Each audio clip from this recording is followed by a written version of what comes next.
Marilah kita menundukkan kepala dan berdoa untuk membuka ibadah pada siang hari ini. Tuhan Allah Bapa kami yang bertahta di dalam surga, kami bersyukur atas belas kasihan-Mu yang tidak berkesudahan di dalam sepanjang kehidupan kami. Tuhan, saat ini kami rindu, kami haus, kami ingin memuji nama Engkau dan memuliakan kerajaan Engkau. Kiranya Engkau hadir di tengah-tengah kami, agar kami bisa mendengarkan firman Engkau, dan ibadah ini bisa mulai dan berakhir sekehendak Engkau. Dalam nama Tuhan Yesus Kristus kami panjatkan doa ini. Amin.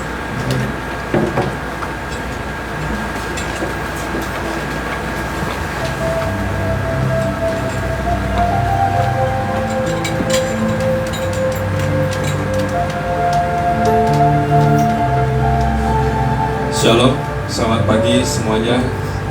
Selamat datang. Mari kita arahkan hati kita kepada Tuhan.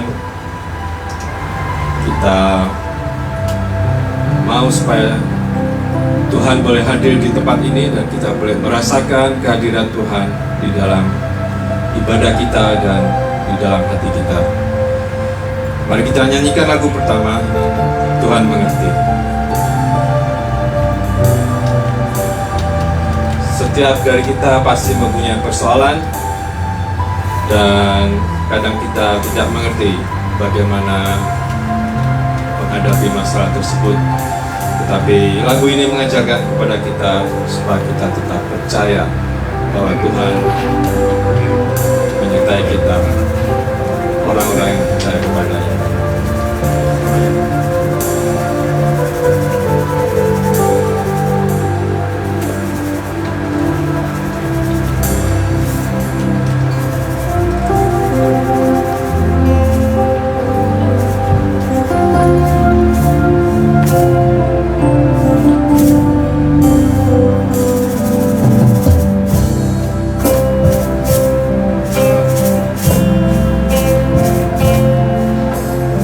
Terkadang kita merasa ada jalan terbuka, tak ada lagi waktu, terlambat sudah.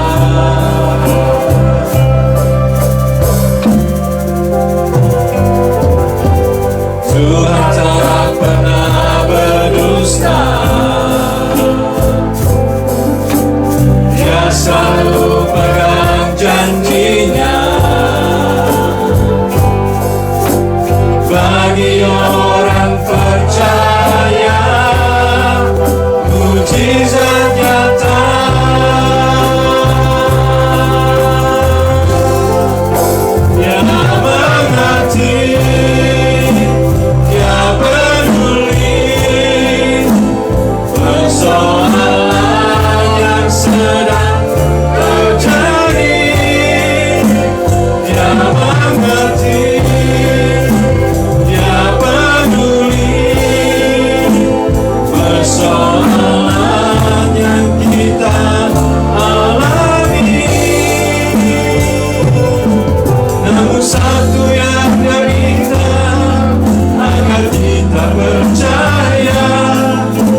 Namun satu yang Dia minta, agar kita percaya sampai mujizat menjadi nyata. Namun satu yang Dia minta, agar kita percaya sampai mujizat menjadi nyata. Namun satu yang Dia minta, agar kita percaya sampai mujizat menjadi nyata.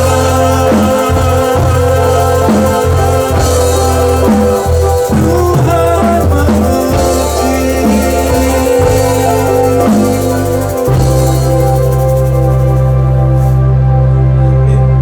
Amin, saudara-saudara.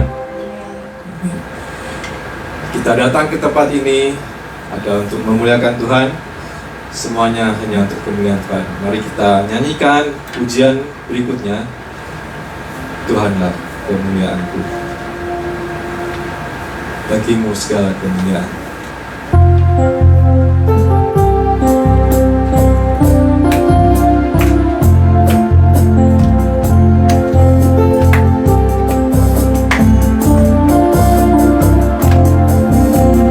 Kau Tuhan yang besar, ajaiblah kuasa-Mu.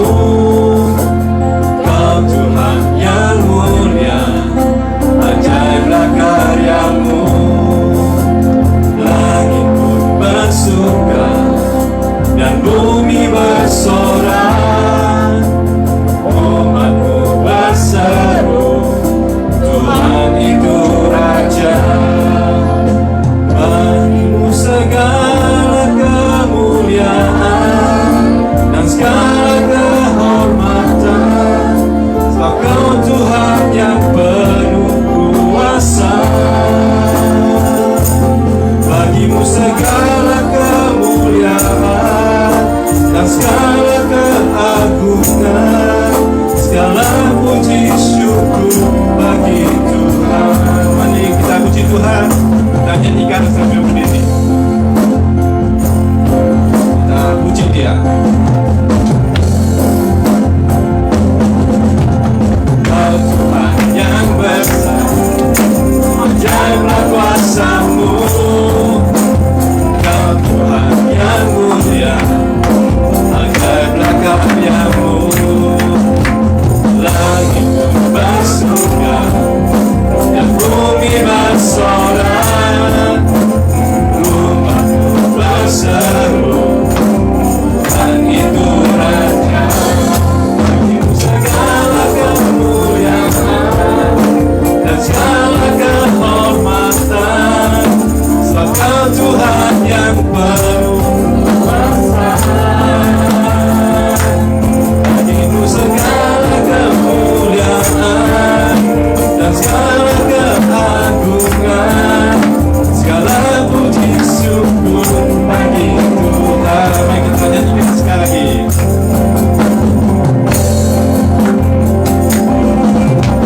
Kau Tuhan yang besar, ajaiblah kuasa-Mu. Kau Tuhan yang mulia, ajaiblah karya-Mu. Langit pun bersuka dan bumi bersorak, umat-Mu berseru, Tuhan itu Raja. Bagimu segala kemuliaan dan segala kehormatan, sebab Kau Tuhan yang penuh kuasa. Bagimu segala kemuliaan dan segala keagungan, segala puji syukur bagi Tuhan. Segala puji syukur bagi Tuhan. Segala puji syukur bagi Tuhan. Sambil terus berdiri, kita terus puji Tuhan, kita nyanyikan Ada Sobat Tuhan Ada sobat yang setia, yaitu Tuhan kita, Tuhan Yesus. Dia selalu menemani kita di saat kita susah maupun sedih, maupun bersuka.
Silakan duduk. Sebelum firman Tuhan, mari kita nyanyikan suatu pujian. mengenai iman ya. Sampai di mana iman kita ini diuji, dan sampai di mana tahapan iman itu mungkin bisa dikatakan melalui lagu ini.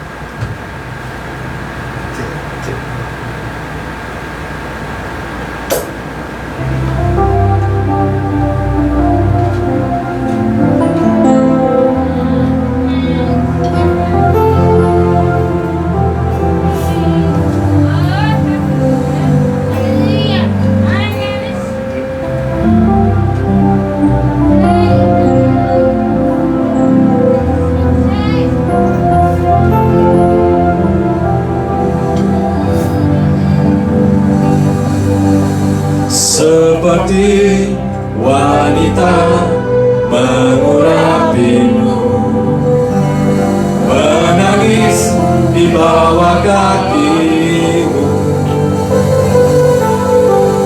Demikian hidupku mau mengasihimu, Yesus Engkau baik bagiku. Seperti wanita mengurapimu, menangis di bawah kakimu. Demikian hidupku mau mengasihimu, Yesus Engkau baik bagiku. Sampai akhir menutup mata, ku tetap setia menanti janjimu. Sampai ku dapatkan mahkota kehidupanmu, ku tetap setia melayanimu.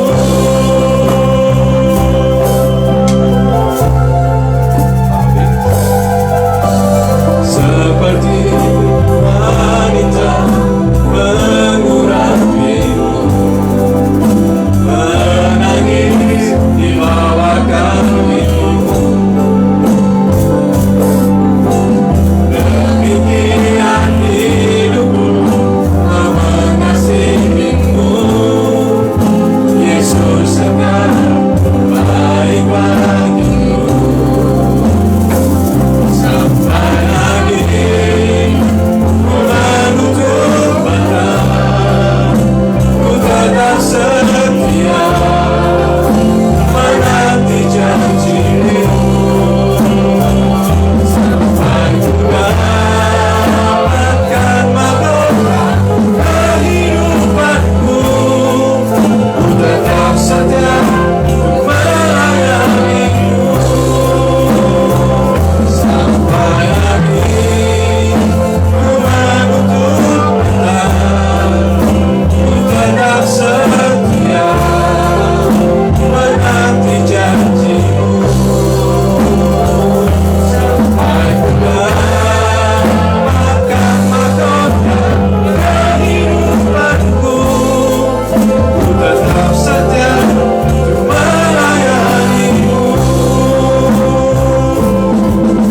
Tetap setia melayanimu, ku tetap setia untuk melayanimu.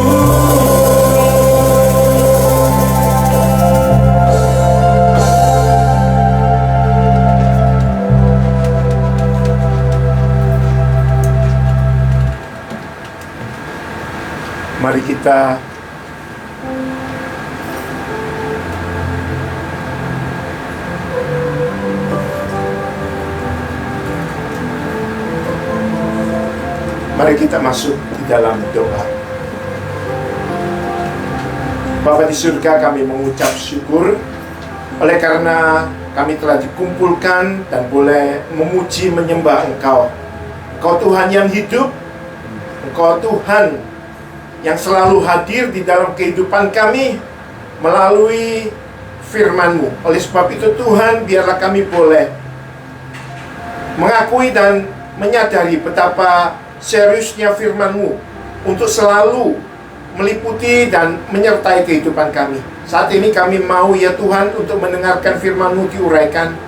Biarlah kami boleh duduk di bawah otoritas firman-Mu, membuka hati dan pikiran kami, mempersilakan Roh Kudus untuk mempersiapkan hati kami, memberikan kami hati seperti tanya yang subur, memberikan kami telinga seorang murid yang siap dan bersedia untuk diajar oleh Tuhan.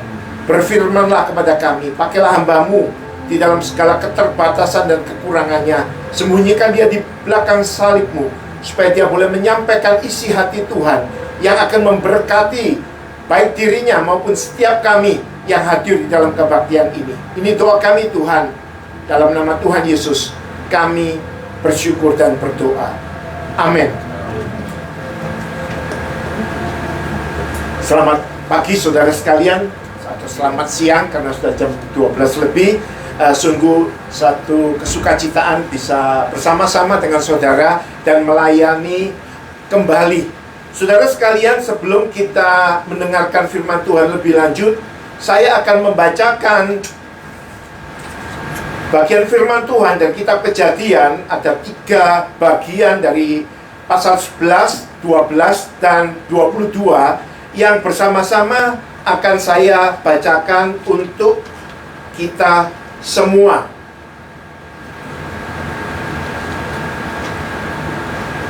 Mulai dari Kejadian 11 ayat 31 sampai 32, kemudian 12 ayat 1 sampai 4, kemudian 22 ayat 1 sampai 3, dan 9 sampai 12. Demikianlah firman Tuhan. Lalu Tera membawa Abram anaknya serta cucunya Lot, yaitu anak Haran, dan Sarai menantunya, istri Abram anaknya. Ia berangkat bersama-sama dengan mereka dari Ur Kasdim untuk pergi ke tanah Kanaan. Lalu sampailah mereka ke Haran dan menetap di sana.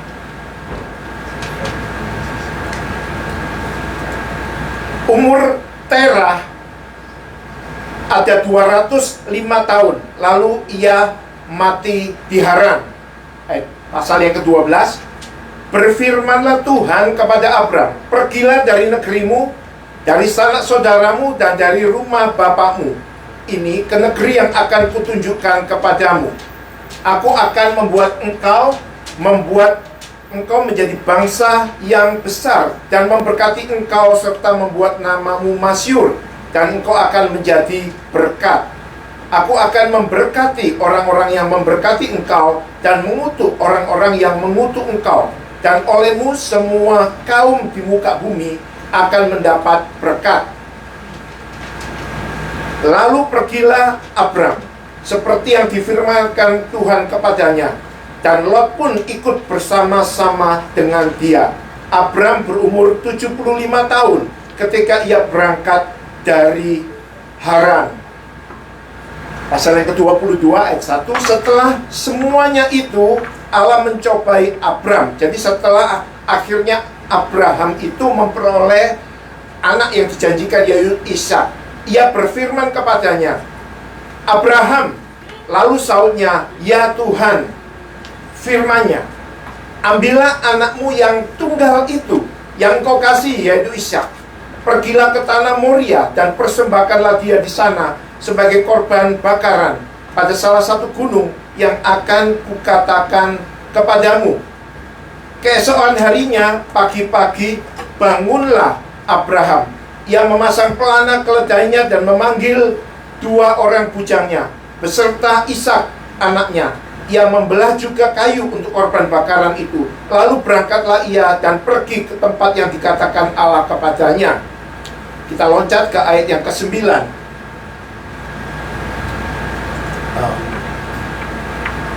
Ayat yang ke-9, nggak ada di sini rupanya. Sampailah mereka ke tempat yang dikatakan Allah kepadanya. Lalu Abraham mendirikan mezbah di situ, disusunnya kayu, diikatnya Ishak anaknya itu, dan diletakkannya di mezbah itu di atas kayu api. Sesudah itu Abraham mengulurkan tangannya, lalu mengambil pisau untuk menyembelih anaknya. Tetapi berserulah mereka Tuhan dari langit, katanya, Abraham, Abraham, sautnya, ya Tuhan. Lalu ia berfirman, jangan bunuh anak itu, dan jangan kau apa-apakan dia.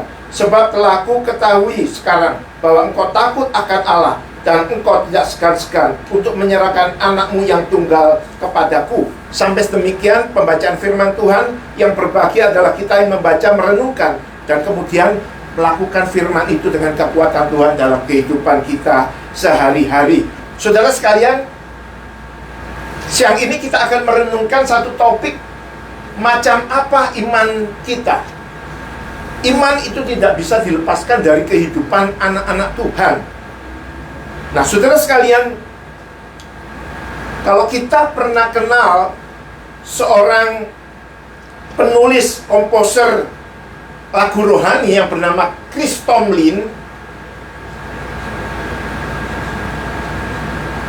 dia pernah menulis satu lagu yang terkenal yang dirilis tahun 2010. Judulnya adalah I Will Follow. I Will Follow. Saudara sekalian, saya akan putarkan sedemikian, cuman sebentar saja.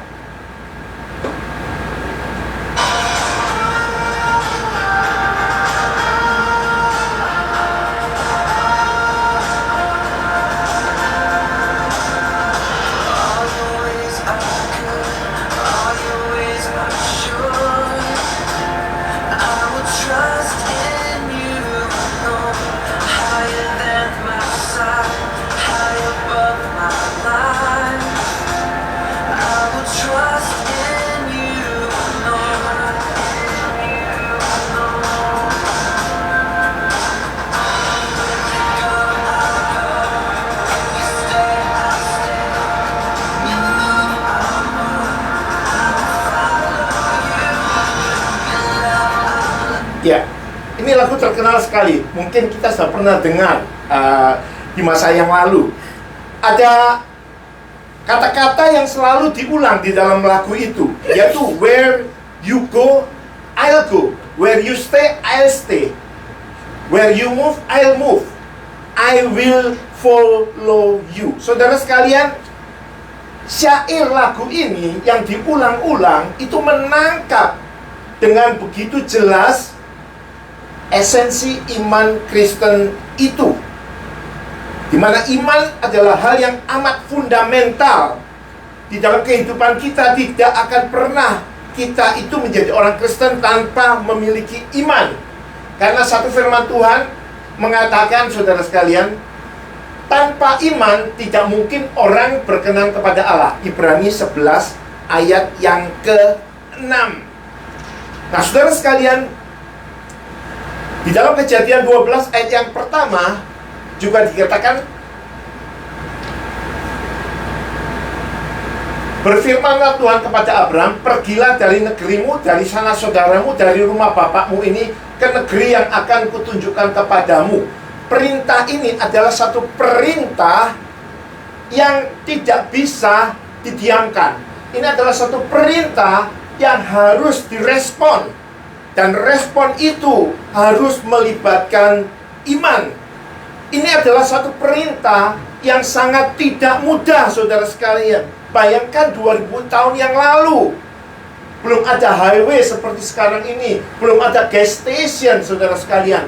Jalan-jalan masih begitu buruknya, dan disuruh meninggalkan keluarga, tanah yang didiami, dengan sahabat, dengan kerabat. Itu berarti tercabut dari identitas dan sekuritas dan masa depan.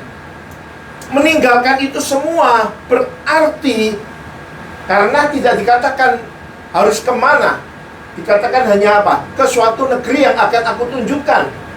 Jadi jelas ketika dia mentaati, tidak bisa tidak, dia harus trust. Dia harus mempercaya kepada siapa? Kepada yang memberi perintah itu, saudara sekalian. Nah, saudara sekalian, inilah iman yang diperhadapkan kepada Abraham. Inilah iman yang nanti dimiliki oleh Abraham. Nah, siang ini saya akan mengajak kita untuk memikirkan macam apa iman kita itu, dengan berpedoman kepada teladan iman yang dimiliki oleh Abraham ini, saudara sekalian.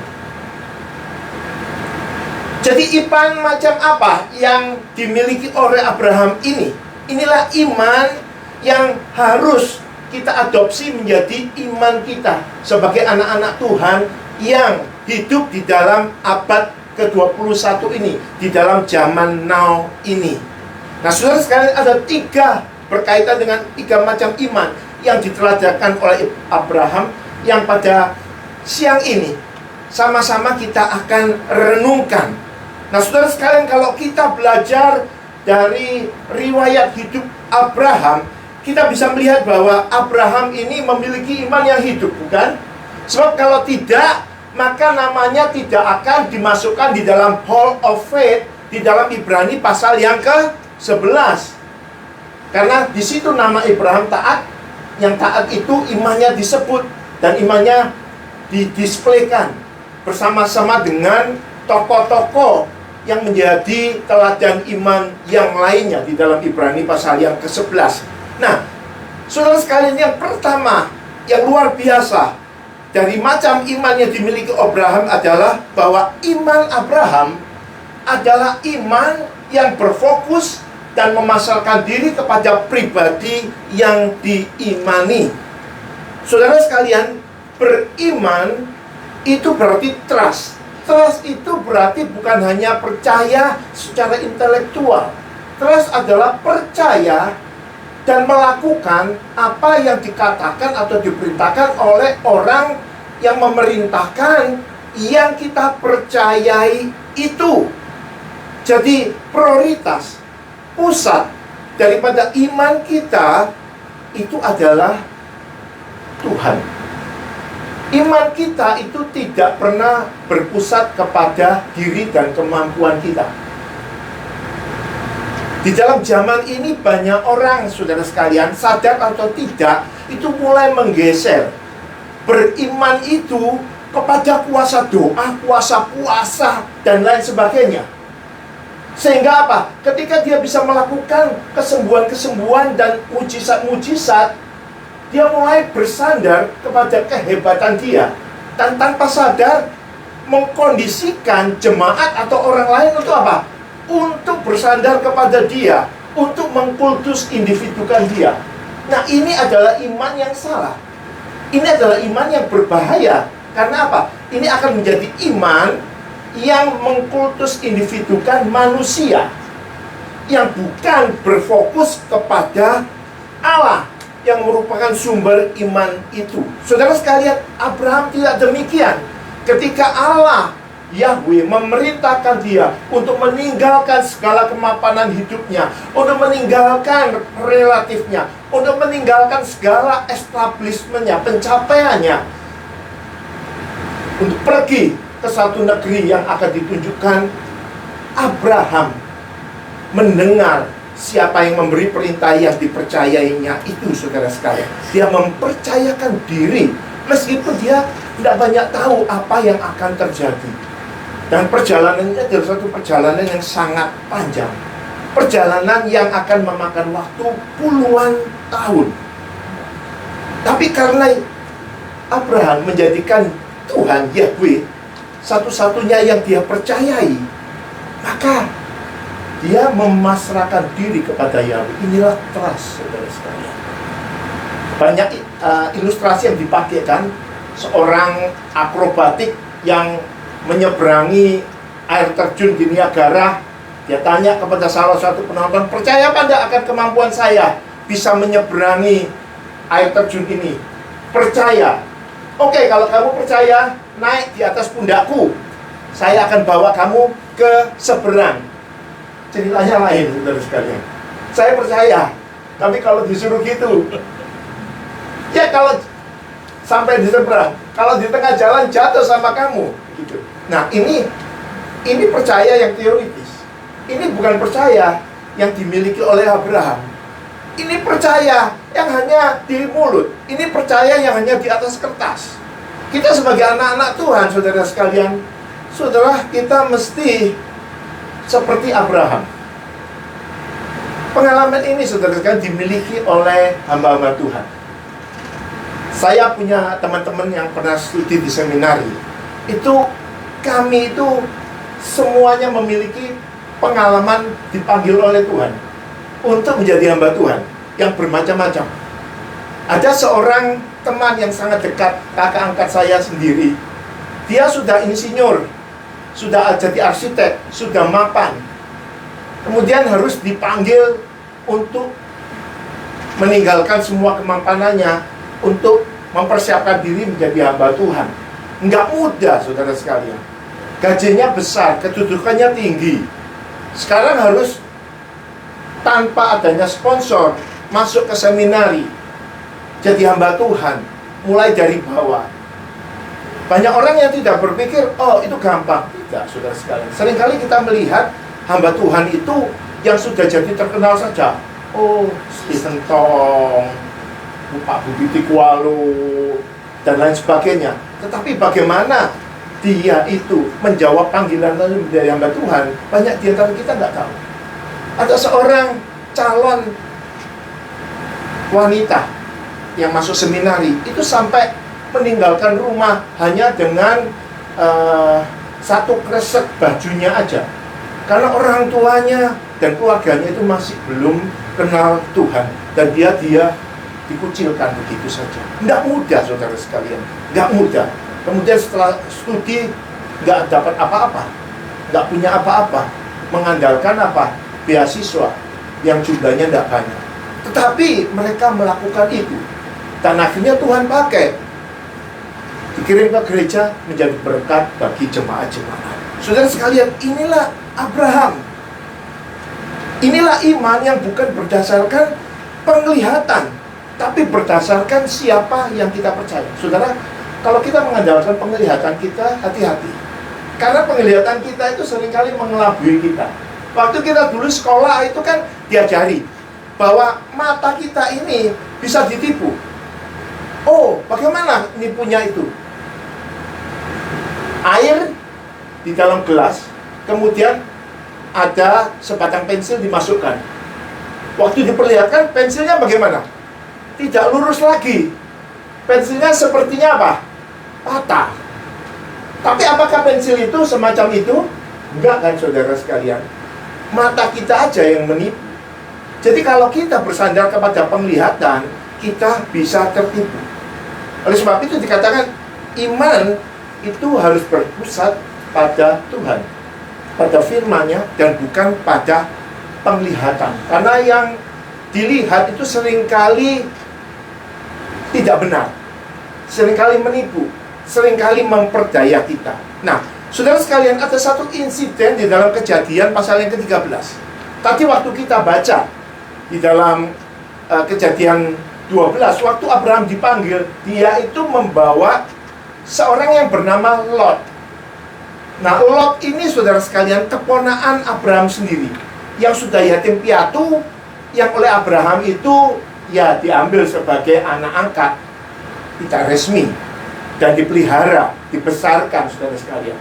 Nah, di dalam Kejadian 13 dikatakan bahwa Abraham dan Lot ini telah memiliki ternak yang digembalakan dan juga pegawai-pegawai, gembala-gembalanya. Nah, karena lahan yang ada itu tidak mencukupi, terjadilah pertengkaran dan perkelahian di antara gembala-gembalanya Abraham dengan gembala-gembalanya Lot. Tidak disebutkan yang berkelahi Abraham dengan Lot. Dan Abraham melihat ini tidak baik ini. Kemudian dia datang kepada Lot. Perhatikan, Abraham itu jauh lebih tua, Abraham itu jauh lebih senior. Abraham itu pamannya atau ayah angkatnya sendiri. Dia datang kepada Lot. Lot, sekarang kamu pilih supaya tidak terjadi pertengkaran, perkelahian terus di antara gembala-gembala kita. Coba kamu pilih. Kalau kamu pilih kanan, aku pilih kiri. Kalau kamu pilih kiri, aku pilih yang kanan. Dan saudara sekalian, kita tahu di dalam pasal yang ke-13 ayat 8 sampai 9, di situ ditulis, maka Lot melihat dan kemudian pilih, saudara sekalian, wilayah dekat Sodom dan Gomora, lembah sungai Yordan yang hijau, yang bagus, yang penuh air. Waktu setiap kali saya baca ini, saya bilang ini kurang ajar nih keponakan ini. Saudara sekalian, di dalam budaya timur siapa yang harus didahulukan? Siapa yang didahulukan? Orang tua, bukan? Nah ini papa angkatnya sendiri yang mendidik dia, nggak dipedulikan.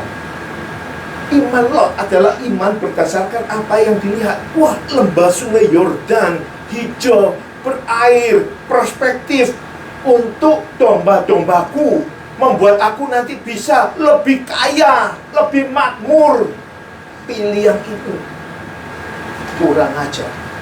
Tidak punya iman, itu yang lebih cilaka lagi. Karena apa? Imannya hanya berdasarkan apa yang dilihat. Dan Abraham, saudara sekalian, tidak mengatakan atau protes apa-apa. Dia mengatakan, oke Lot, kita berpisah, baik-baik. Jadi kamu dengan ternak dan gembalamu, kamu ke lembah Yordan. Saudara sekalian, di kemudian hari kita tahu bahwa itu daerah adalah daerahnya Sodom dan Gomora. Itu daerahnya daerah orang yang jahat. Dan Lot mengalami banyak pergumulan. Karena imannya didasarkan apa? Pada penglihatan aja. Biasa kita kan juga begitu, saudara sekalian. Seringkali orang lain itu rumputnya itu lebih hijau daripada rumput rumah kita. Jangan, saudara sekalian, jangan. Perjalanan hidup kita sebagai orang Kristen itu harus berdasarkan firman Tuhan. Dalam bisnis, di dalam hal apapun, ketika kita melakukan sesuatu yang kita itu hatinya itu tahu, kok saya deg-degan ya mau melakukan yang semacam ini ya. Kita harus tanya, Tuhan, apakah ini benar? Sebab kemungkinan besar itulah Roh Kudus yang mengatakan kepada kita jangan. Nah, disinilah saudara sekalian, iman kita itu diuji. Apakah iman kita berdasarkan apa yang kita lihat, apa yang kita mau, ataukah berdasarkan apa yang Tuhan pimpin di dalam kehidupan kita? Jangan iman kita menjadi iman yang seperti Lot. Mari kita memiliki iman yang dimiliki oleh Abraham. Iman yang berfokus dan diletakkan kepada Tuhan dan firman-Nya. Seringkali iman yang semacam ini, saudara sekalian, dianggap oleh orang-orang lain sebagai iman yang konyol, sebagai iman yang bodoh. Oh, kamu melakukan ini kok tidak mau di dalam gang tol, lakukan ini, chance untuk untung lebih besar. Ya, tapi itu menerabas prinsip kebenaran Tuhan. Di dalam hidup berumah tangga seringkali begitu kan. Ada keluarga-keluarga yang melihat keluarga-keluarga lain kok lebih enak ya. Kemudian dia mulai imannya itu melemah. Dan mulai kemudian tidak melakukan sesuatu yang Tuhan mau. Minggu lalu saya baru pulang itu dari pelayanan pulang tahun ke-21 itu sister church kita yang di Arkansas. Itu sebagian besar keluarga muda, saudara sekalian. Dan kerjanya itu food trucker. Jadi mereka jualan hibachi yang masakan Jepang yang itu ya, macam-macam pokoknya digoreng begitu itu. Banyak saudara sekalian, banyak. Nah, saudara sekalian, rekan saya, gembala sidangnya itu bertahun-tahun itu bergumul untuk mengajar mereka memiliki iman, untuk menjadikan Tuhan itu yang terutama di dalam hidup. Ini iman nih saudara sekalian. Bukankah kita harus mendahulukan Tuhan kita daripada yang lain? Nah saudara sekalian, minggu lalu saya diceritai bahwa mereka itu hari Minggu mengkhususkan diri untuk Tuhan. Mereka itu dengan iman menutup bisnisnya pada hari Minggu, yang sebenarnya secara profit apa? Lebih banyak orang yang datang, saudara sekalian. Saya dikatakan ada seorang ya yang punya itu 10 food truckers. Nah, satu truk itu kalau minggu itu kira-kira itu omsetnya itu $1.000. Nah, dia punya itu 18. Jadi pada hari Minggu ketika dia menutup itu omsetnya berapa? 18.000 per minggu. Per bulan berapa? Kalikan 4. Tetapi ketika dia melangkah dengan iman yang semacam itu, artinya dia mendahulukan Tuhan. Dia tidak melihat, menjadikan imannya itu pada pandangan, oh, saingan yang lain buka, aku kok tutup, habis omset sekian. Saudara sekalian, tetapi Tuhan itu bisa tetap cukupkan, berkati. Saya sampai geleng-geleng kepala melihat iman mereka, saudara sekalian. Ya, itu tidak berlangsung sehari 2 hari. Itu setelah diajar, dididik, didoakan bertahun-tahun. Saudara sekalian, seharusnya itulah yang menjadi iman kita di dalam berbagai macam latar belakang kita. Apakah iman kita adalah iman yang semacam itu? Saudara, iman itu suatu proses. Iman kita itu tidak akan bisa makin kuat dalam 1 hari atau 1 bulan atau 1 tahun. Dan iman kita itu selalu up and down, tetapi dengan grafik yang makin naik. Iman adalah suatu proses panjang seumur hidup. Seorang penulis Amerika terkenal, seorang filsuf, seorang pengajar, Ralph Waldo Emerson, dia pernah berkata, life is a journey, not a destination. Dia cerita bukan tentang iman, tetapi apa yang dikatakannya itu pas untuk iman kita. Iman kita di dalam dunia itu bukan destination, bukan satu titik, tapi itu adalah satu proses. Nah, saudara sekalian, disinilah tantangan kita. Apakah kita di dalam proses perjalanan iman kita itu bisa mengalami progres dengan bersama-sama Tuhan? Kalau kita mendengarkan cerita tentang Abraham, seringkali kita mendengarkan itu yang cuman sepenggal saja. Kita seringkalinya melihat, oh, Abraham diberkati oleh Tuhan. Saudara, kalau saudara perhatikan, perjalanan iman Abraham itu tidak sehari 2 hari. Waktu dia disuruh pergi, sampai dia akhirnya kemudian dijanjikan dapat anak, itu ada jarak waktu yang panjang sekali. 25 sampai 35 tahun kemudian. Dan di dalam perjalanan proses itu, Abraham pun mengalami up and down, jatuh bangun. Saudara, itulah iman kita. Tetapi kita harus memiliki iman yang semacam ini. Iman yang dipusatkan kepada Tuhan, iman yang memasrahkan hidup sepenuhnya kepada Tuhan. Saudara sekalian, itulah iman. Banyak orang yang memahami iman kayak kesaktian atau kayak ilmu silat. Iman itu adalah sesuatu yang diberikan oleh suhu yang sakti kepada seseorang. Tidak, saudara. Iman kita itu bukan energi, bukan kesaktian yang mendiami kita. Tidak. Kita tidak punya apa-apa. Iman kita itu adalah sebuah relasi. Relasi dengan siapa? Dengan Tuhan, dengan Kristus. Selama relasi ini tetap dekat dan makin dekat, disitulah iman kita akan menjadi iman yang semakin progres, semakin kuat, semakin meningkat. Kita mesti tahu ini, saudara sekalian. Oleh karena itu apa? Di dalam kehidupan kita sebagai anak-anak Tuhan, kedekatan dengan sang pokok anggur itu harus selalu dipertahankan. Kedekatan kita, kecintaan kita untuk baca, renungkan firman, berdoa, itu harus selalu dipertahankan. Kalau tidak, saudara, tidak ada cara untuk mendapatkan iman secara instan.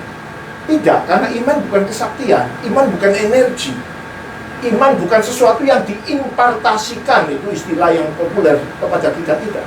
Tapi iman adalah kedekatan kita kepada Kristus sang pokok anggur Tuhan kita itu. Inilah iman yang dikatakan apa? Mampu memindahkan gunung ke laut. Karena apa? Itu bukan imannya kita.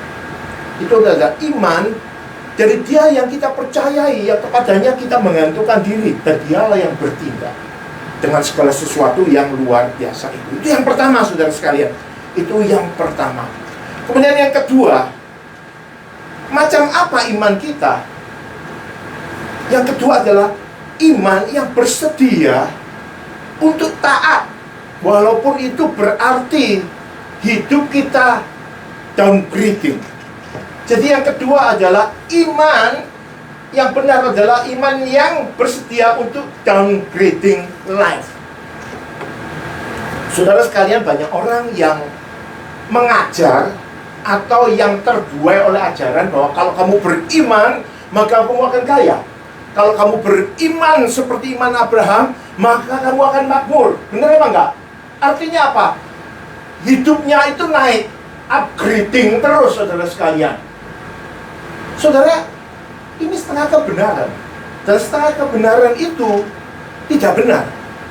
Karena apa? Karena di dalam Alkitab, ketika seseorang beriman, ketika seseorang diberkati oleh Tuhan, itu tidak selalu naik terus. Iman, maka kamu akan menjadi head not tail. Itu kan yang sering diajarkan. Jangan mau jadi ekor, jadi kepala. Saudara sekalian, ajaran-ajaran semacam ini itu harus discrutinize. Karena itu separuh kebenaran. Dan kalau kita ikuti, kita tidak mengalami realitanya, kita kemudian menyalahkan Tuhan. Padahal kita sendiri yang salah mengikuti satu ajaran yang half truth. Dan half truth is not truth. Saudara sekalian, coba lihat Abraham. Sudah settle di Haran, punya istri, punya anak angkat yaitu Lot, punya hamba-hamba, punya bisnis peternakan. Kemudian disuruh Tuhan pindah, saudara sekalian. Suruh Tuhan pindah. Downgrading atau upgrading? Downgrading kan? Karena dia pindah ke suatu tempat yang dia tidak tahu. Harus meninggalkan, ingat pada zaman itu, kalau safety net itu tergantung dari dimana kita tinggal bersama dengan relatif kita, klan kita. Karena keluar dari situ akan ada orang-orang jahat yang dengan gampang merampok kita pada zaman itu. Tidak seperti sekarang ini, nggak ada polisi, saudara sekalian. Jadi ketika dia meninggalkan itu, dia meninggalkan kemapanan, downgrading, saudara sekalian. Harus meninggalkan safety netnya, harus meninggalkan kemapanannya, harus meninggalkan bisnisnya yang mungkin sudah settle di Haran pada waktu itu.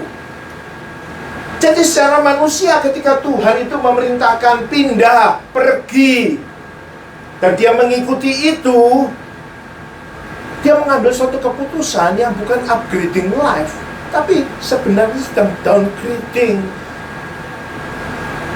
Tapi ini dipuji oleh Tuhan apa enggak? Dipuji, karena ini adalah tindakan iman. Sampai di dalam Ibrani 11 itu dimasukkan di dalam Hall of Fame itu. Saudara sekalian, banyak diantara orang Kristen yang konsep imannya itu telah dikacaukan, dicemari oleh prinsip dunia, oleh ajaran-ajaran teologi sukses, oleh teologi kemakmuran. Kalau kamu beriman, maka hidupmu akan upgrading, makin hebat, makin makmur. Saudara, separuh kebenaran. Abraham salah satu contoh nyatanya. Demikian juga tokoh-tokoh Alkitab, nabi-nabi, rasul-rasul. Saudara sekalian, mereka beriman apa enggak? Iya, beriman. Mereka itu dicatat di dalam Alkitab sebagai orang-orang yang beriman. Rasul Paulus beriman.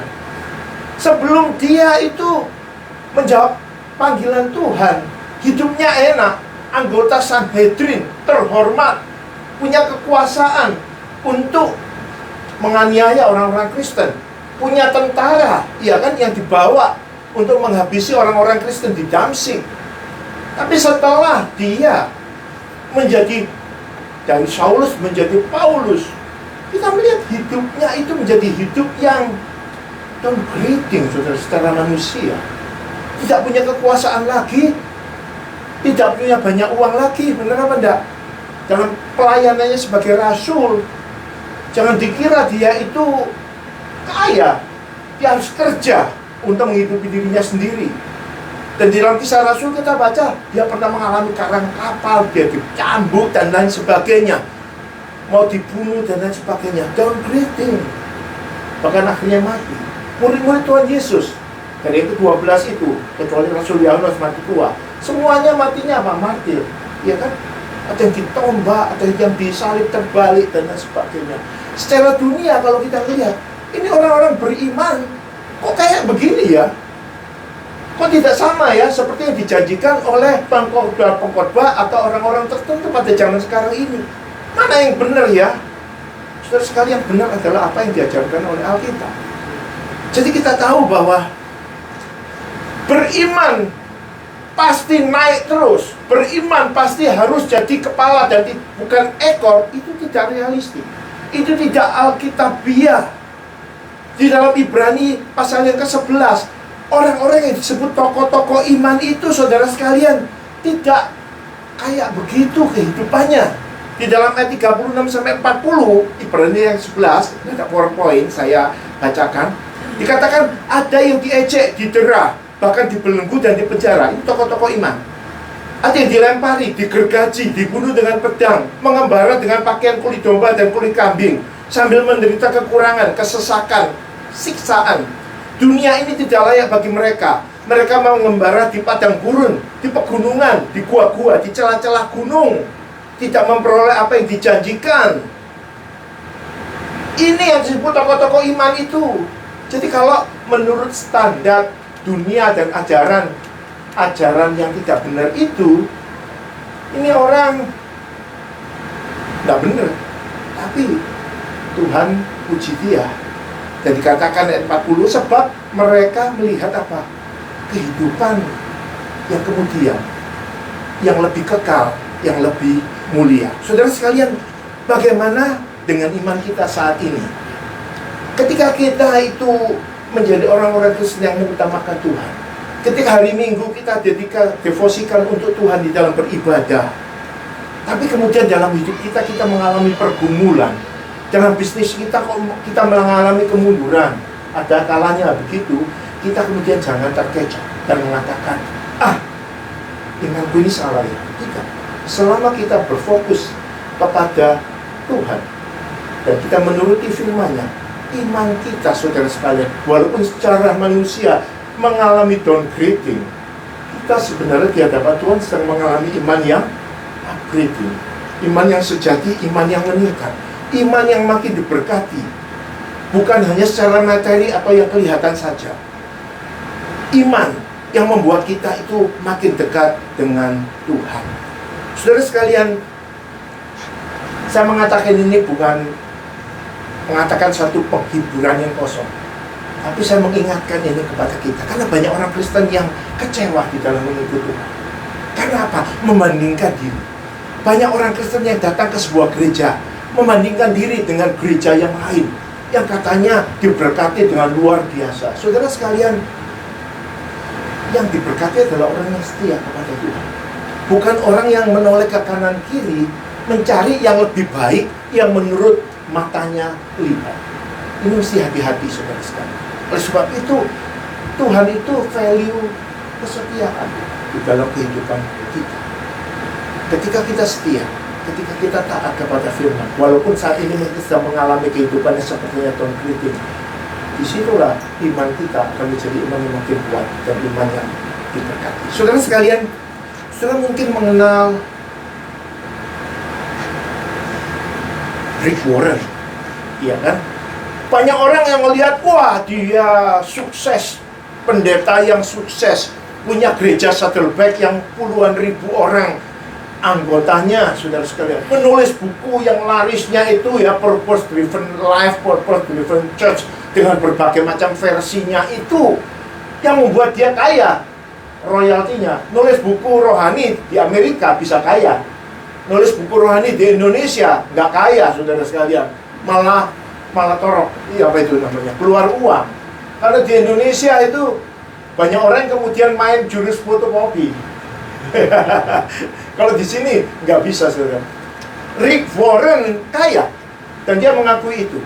Rick Warren dalam pelayanannya gajinya gede sekali. Dia seperti CEO perusahaan besar, saudara sekalian. Tetapi dia adalah seorang yang beriman kepada Tuhan.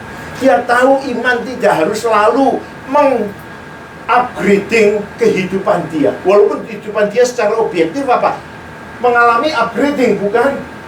Uangnya banyak, pemasukannya banyak, royalti datang terus. Karena buku itu tetap dipakai oleh berbagai banyak gereja, diterjemahkan di dalam berbagai macam bahasa. Tapi dia deliberately downgrading his life demi imannya. Saudara sekalian, Rick Warren, saudara sekalian, yang salah satu bukunya dan juga pernah mengatakan bahwa dia berkomitmen tidak mengubah lifestyle dia. Dia berkomitmen dia tidak akan beli furniture yang baru. Dan untuk gerejanya yang sudah membesarkan dia katakan dia tidak mau mengambil 1 sen pun gaji lagi. Kemudian lebih daripada itu, saudara sekalian, Rick Warren kemudian melakukan perpuluhan yang terbalik, upside down tithing. Artinya apa? Dia kasih untuk Tuhan bukan 10%, tapi dia kasih untuk Tuhan 90%, 10% untuk dia. Saudara sekalian, dia bukan hamba Tuhan yang tidak mengalami apa-apa dalam hidupnya. Anaknya meninggal karena bunuh diri. Dia mengalami itu tanpa dia terpengaruh kesetiaannya, integritasnya. Salah satu pendeta dengan jemaat yang tidak mengalami gonjang-ganjing adalah Rick Warren. Dan dia kemudian pada usia berapa ya? Barusan ini suksesi. Dia menyerahkan tongkat estafet itu kepada penerusnya, tanpa mau tetap memegang kekuasaan dan segala hal yang memuliakan dia di gerejanya itu.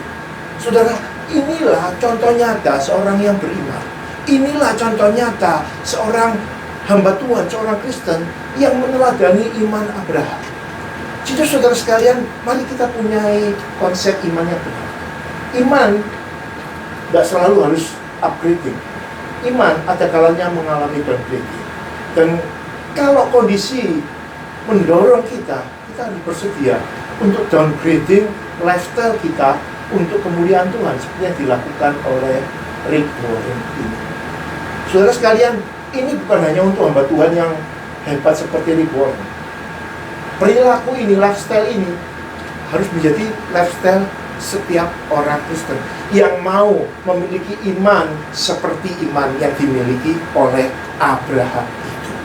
Kemudian yang ketiga, yang terakhir, iman macam apa yang harus kita miliki dari kehidupan Abraham yang kita teladani adalah iman yang bersedia untuk membayar harga dengan meresikokan diri. Saudara sekalian, syarat mutlak iman yang benar dan hidup itu telah saya sudah katakan tadi, taat kepada siapa yang kita imani itu. Dan itu berarti ada harga yang harus dibayar, bukan? Abraham membayar harganya. Beriman itu bukan sekedar teori atau kata-kata. Beriman itu bukan sekedar slogan. Beriman itu bukan matematika yang bisa dipastikan 1 + 1 2. Beriman itu satu proses yang tidak bisa kita rumuskan seperti rumus fisika atau kimia. Beriman itu harus kita jalani di dalam nitty-gritty-nya dengan tetap dekat dan bersandar kepada sang sumber iman, yaitu Tuhan sendiri. Beriman itu bisa diizinkan mengalami berbagai ujian iman. Bahkan mungkin sampai kita mati, kita mengalami hal-hal tidak enak. Tetapi itu bukan alasan bagi kita, saudara sekalian, untuk kemudian berkata, kalau begitu aku retreat aja ya. Aku nggak mau beriman aja ya. Aku mau join gereja lain atau tempat lain yang kelihatannya lebih menjanjikan, yang kelihatannya Roh Kudusnya lebih banyak. Karena, wah, lebih hebat. Saudara sekalian, bukan itu masalahnya. Tapi ketika kita mengalami kehidupan yang up and down ketika kita beriman, itu adalah bagian daripada iman yang hidup itu. Ini adalah the cost of faith sebagai seorang disciple. Abraham mengalami ini. Sudah kaya, sudah settle, memiliki kehidupan yang sejahtera di tengah-tengah klan dan keluarga besarnya. Tapi dia mau meresikokan diri. Pergilah Abraham, maka Abraham pun pergi, saudara sekalian. Maka oleh karena itu,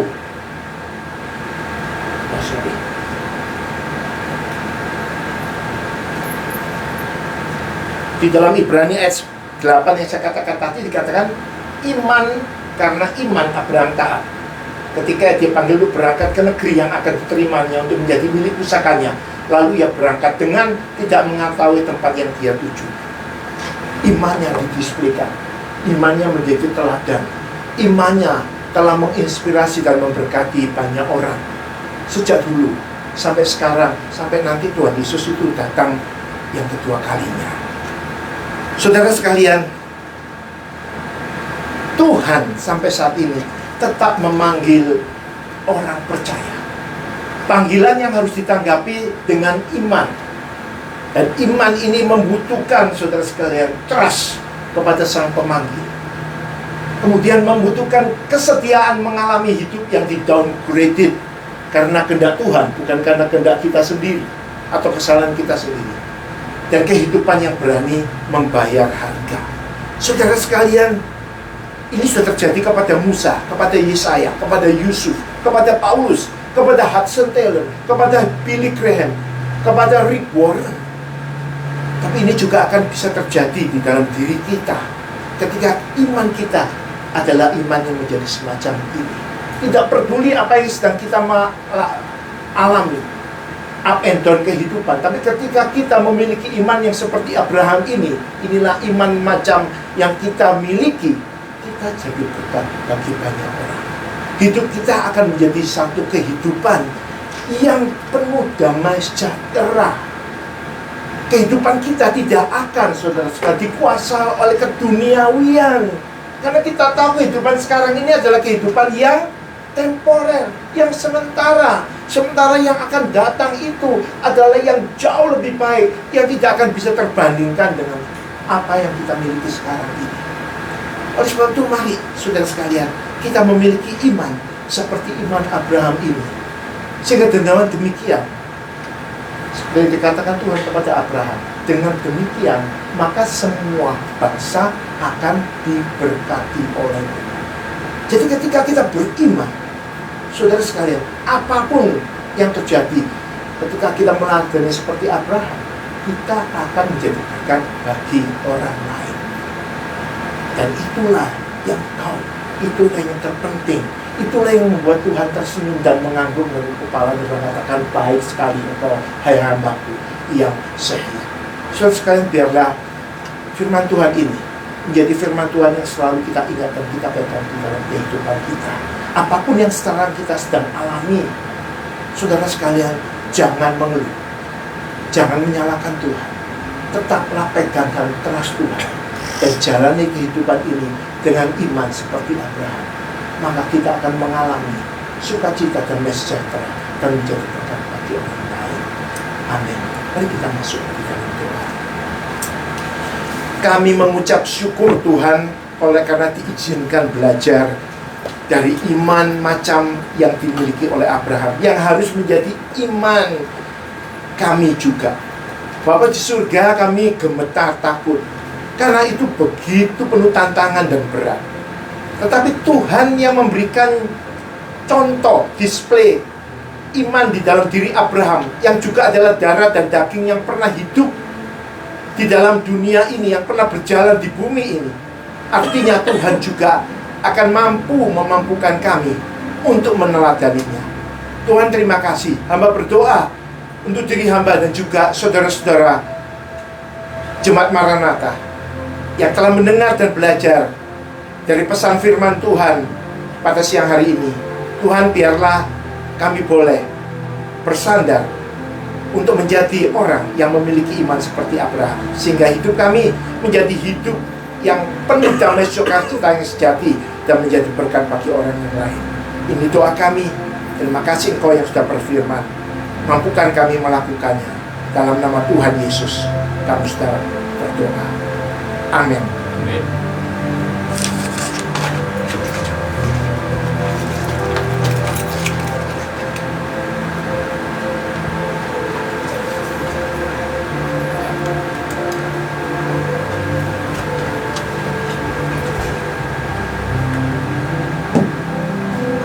Terima kasih.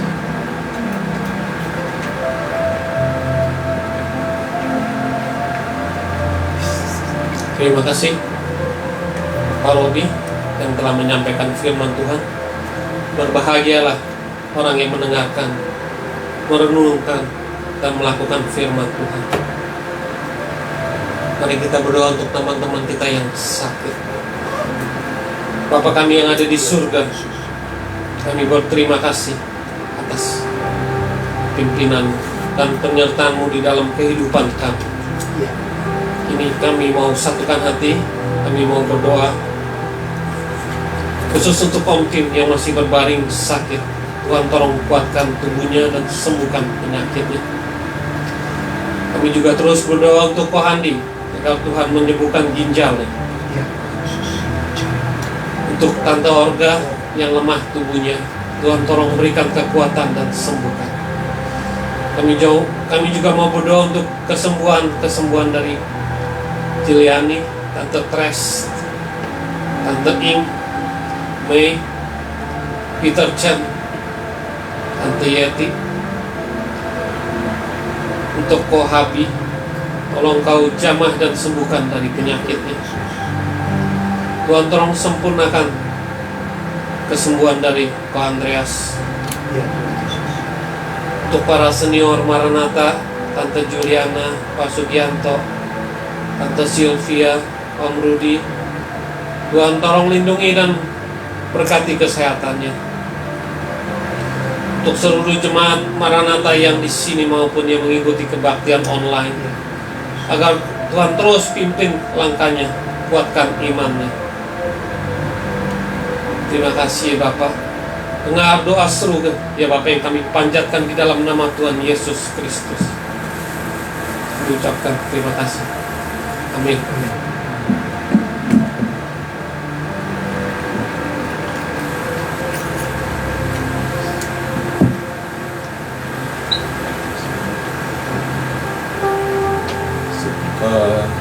Sebelum diedarkan, kita nyanyikan satu lagu atau suatu lagu Setiap yang Setia.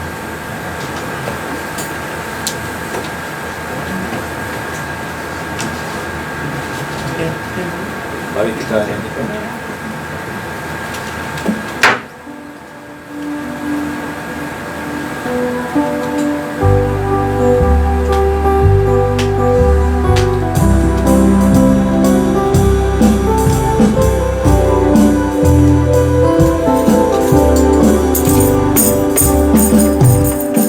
Ada satu sobatku yang setia, tak pernah dia tinggalkan diriku. Di waktu aku susah, waktu ku sendirian, dia selalu menemani diriku.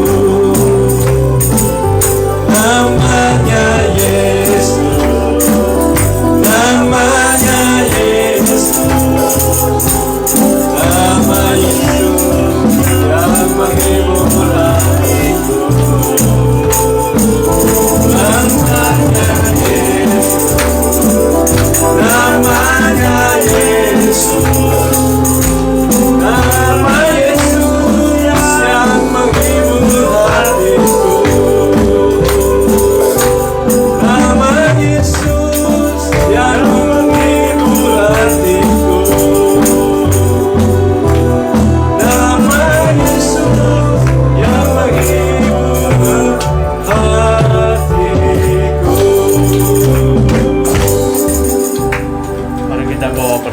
Ini pada Tuhan kita berdoa.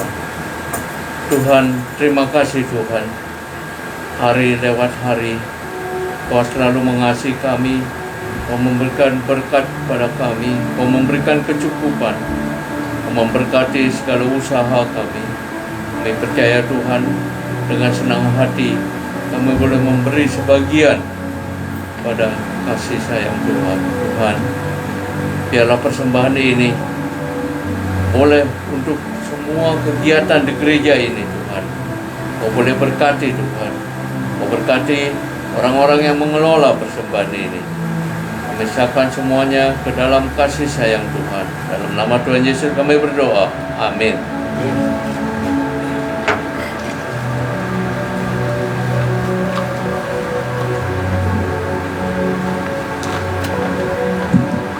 Ya, pengumuman. Terima kasih Pak Robi untuk firman-Nya. Dengan strong faith, dengan setelah itu nanti akan ada reward ya dalam cerita firman kelanjutannya. Kita akan mendapat keselamatan dan juga akan mendapat reward. Biasanya orang kalau nggak dikasih reward males ya. Jadi ada reward, yaitu reward keselamatan dari Tuhan. Dan ini ada tacinya Kokehin. Taci kan ya? Boleh, siapa nama Ci? Sumi. Oke, selamat datang.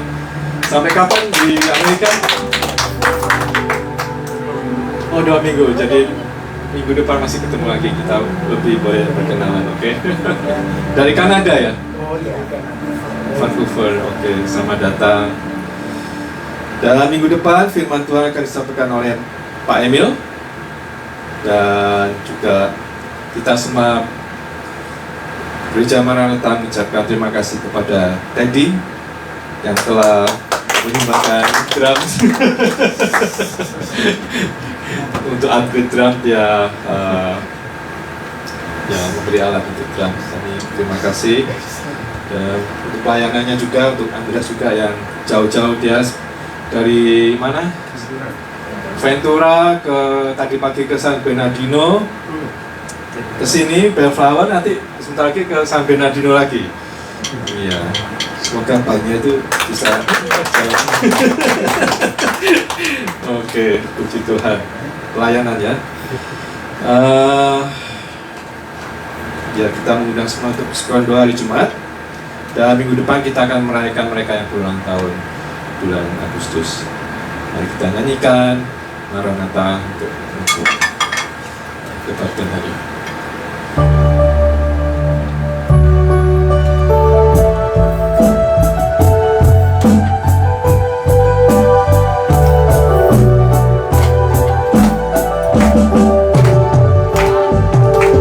Maranatha, Maranatha, Kristus datanglah.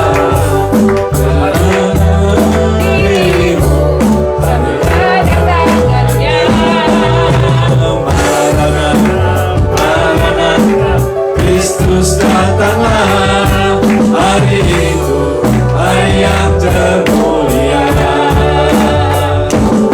Haleluya, Tuhan datanglah dalam kemuliaan-Nya bersama para tebusan. Sambutlah Dia, Raja.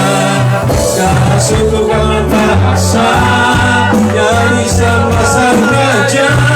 Ya Yesus, Maranatha datanglah. Haleluya, Tuhan datanglah dalam kemuliaan-Nya bersama para tebusan. Sambutlah Dia, Raja. Segala suku bahasa, nyanyi sembah sang Raja. Ya Yesus, Maranatha datanglah. Ya Yesus, Maranatha datanglah. Ya Yesus, Maranatha datanglah.